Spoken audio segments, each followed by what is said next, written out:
নমস্কার বন্ধুরা, সুদীপার রকমারি চ্যানেলে আপনাদের সবাইকে স্বাগত। আজ আমি আপনাদের আমের মোহনভোগ করে দেখাবো। এর জন্যে আমি গ্যাসে একটি কড়াই বসিয়ে দিলাম এবং আমি অল্প কিছু কাজু বাদাম কড়াইতে দিয়ে দিলাম। ভালো করে কাজু বাদামকে নেড়ে নেব যতক্ষণ না এর রং লাল হয়। তারপর নাড়া হয়ে গেলে আমি কাজু বাদামকে মিক্সিতে গুঁড়ো করে নেব।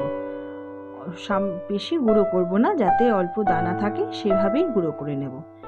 তারপরে আমি এখানে আমের মোহনভোগ বানানোর জন্যে নিয়েছি সুজি, 3টে আমকে পেস্ট করে নিয়েছি, 1 বাটি দুধ নিয়েছি, চিনি নিয়েছি, কাজু বাদামের গুঁড়ো নিয়েছি আর 2টো গুঁড়ো দুধের প্যাকেট নিয়েছি। আমি এখানে 250 গ্রাম সুজি নিয়েছি। আপনারা আপনাদের পছন্দ মতো সুজি নিয়ে নেবেন এবং তার সাথে যতখানি দুধ চায়।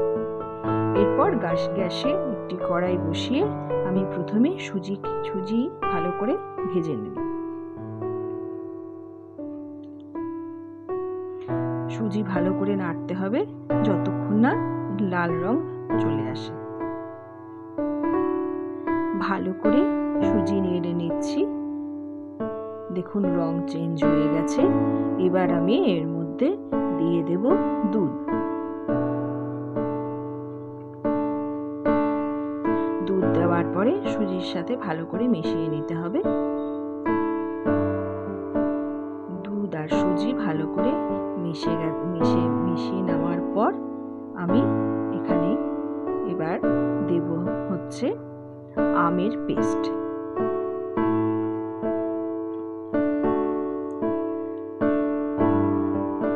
আমের পেস্ট দেওয়া হয়ে গেছে। এবার আমি আমের সাথে সুজি ভালো করে মিশিয়ে নেব।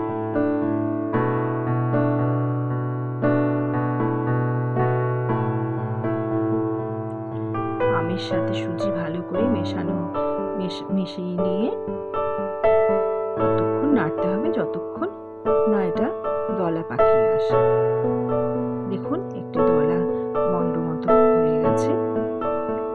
এবার আমি এর মধ্যে দিয়ে দেব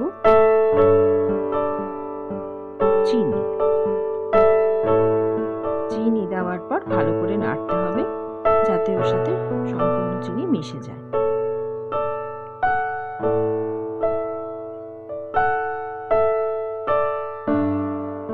দেখুন সম্পূর্ণ চিনি এর সঙ্গে মিশে গেছে সুজির সাথে। এবার আমি দিয়ে দেব কাজু বাদামের গুঁড়ো।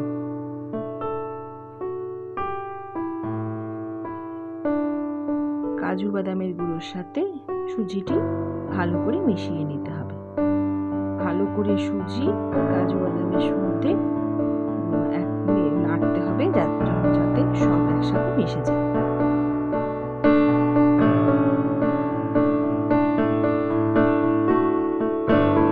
সব মিশে গেছে সুজির সাথে কাজু বাদামের গুঁড়ো।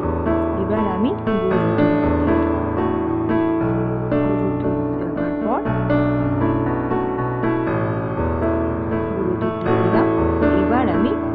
দুধের সাথে সুজি ভালো করে মিশিয়ে নেব যাতে দলা না থেকে যায়। সম্পূর্ণ ভালোভাবে মেশাতে হবে যাতে সুজি আর দুধ সম্পূর্ণ মিশে যায়। দেখুন আমার সম্পূর্ণ রেডি হয়ে গেছে। এবার আমি একটি প্লেটে ঘি মাখিয়ে ঢেলে নিলাম। ভালো করে সমানভাবে ঢেলে নিলাম। এবার আমি ছুরি দিয়ে পিস করে কেটে নিলাম। দেখুন আমার আমের মোহনভোগ সম্পূর্ণ রেডি হয়ে গেছে। খুব সুস্বাদু এই আমের মোহনভোগ আপনারাও বাড়িতে ট্রাই করবেন। নমস্কার, সবাই ভালো থাকবেন।